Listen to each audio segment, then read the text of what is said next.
I'm all ears because this is something I've been wanting to have on our network for a long time. Every spirituality or spiritual tradition comes from a historical context. Yeah. Right. And we're unusual because we don't have one founder of the order. Like the Dominicans have St. Dominic, the Augustinians have St. Augustine, and so forth. But we originate on Mount Carmel in the Holy Land from a group of crusaders. Wow. They were participating in the Third Crusade. And when the crusade ended, they decided to gather around the spring of St. Elijah on Mount Carmel and live a quasi-monastic life. And so our spirituality is really rooted in the heart of the desert. And even today, we still refer to ourselves as hermits in community because we have a strong emphasis on seclusion, silence, and personal prayer. And that comes from our very origins of hermits on Mount Carmel who gathered every day for the celebration of the Mass and the divine office. And the order and our spiritual tradition is intimately connected to the Basilica of the Holy Sepulchre in Rome, in the Holy Land. And our hermits would make a pilgrimage down for the liturgy in the Basilica. And so the Carmelite rite of the Mass is the rite of the Holy Sepulchre. And so we as Carmelites, we have a strong focus on the cross. Yes. In the rite of the Holy Sepulchre, we celebrate the exaltation of the Holy Cross twice. And we did that on the day that tradition tells us St. Helena discovered the true cross, and then on the Feast of the Exaltation of the Holy Cross on September 14th.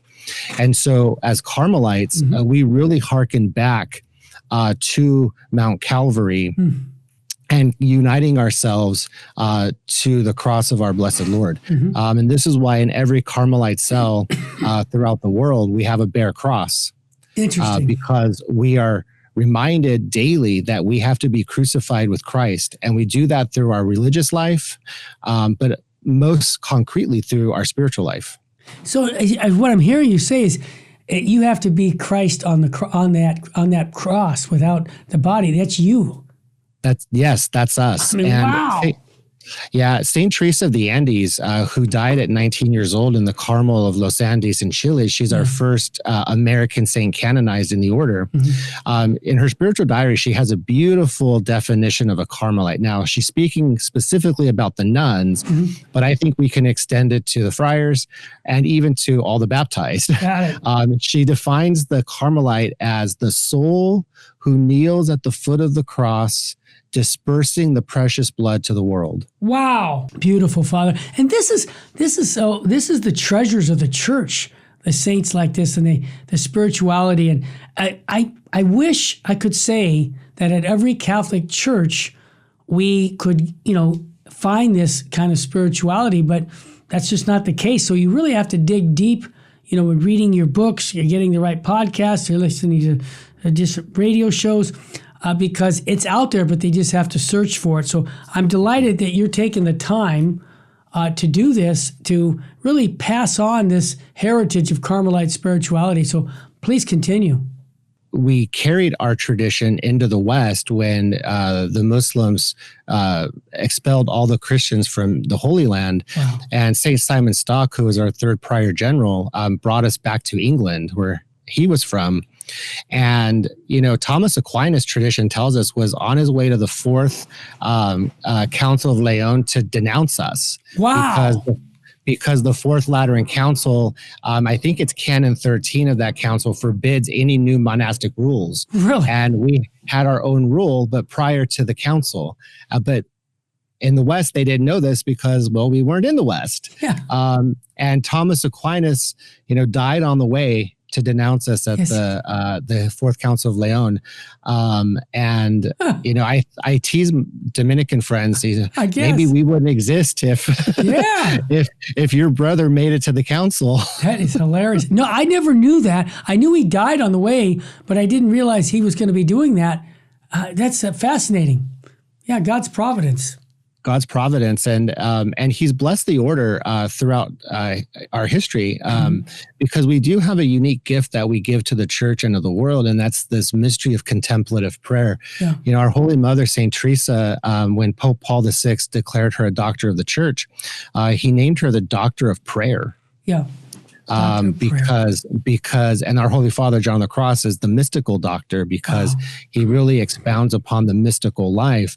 But Teresa really lays out a nice pattern of prayer for us. And her definition of prayer is that intimate conversation between friends.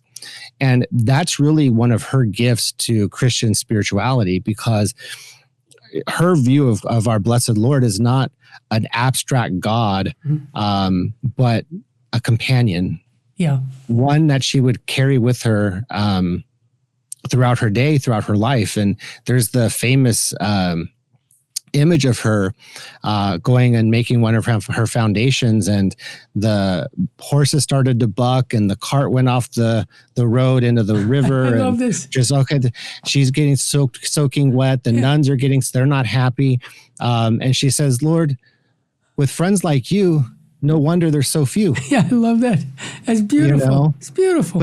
But that's a beautiful way of accepting the crosses that our Lord gives us throughout the day, throughout our life. If we can find humor, in a lot of the struggles or sufferings that we experience, our life becomes much more manageable. I agree. And I think, and that's why I like that quote you read at the beginning from Archbishop Sheen, because he reminds us that prayer does encompass our physical nature, our spiritual nature, and our psychological nature. And Saint Teresa knew that from the beginning because of her own struggles in prayer, where she tells us in the book of her life that she stopped praying for approximately 10 years of her life. And she was a nun at this point, living more time outside of the monastery than in, because she was so affable and likable that the prioress would send her to all the rich ladies to get them to give money to the monastery. I read that. Yes. And so St. Teresa really had to struggle and fight her way back into understanding the importance of prayer for her religious life and for her Christian life. And, I was joking with our nuns on her feast day a week or so ago, that it took our Lord to show her the place in hell he created for her to get her to wake up and say, okay, I got to make some changes in my life. Yeah. Okay. And she did. And here she is now with this wonderful heritage of mental prayer and building a strong foundation in friendship with Christ. That's the crux of the Disc House Carmelite way of prayer, is building that relationship and intimacy with Christ, who is our friend. If you like the message of Virgin Most Powerful Radio, type in under comments, Jesus is King.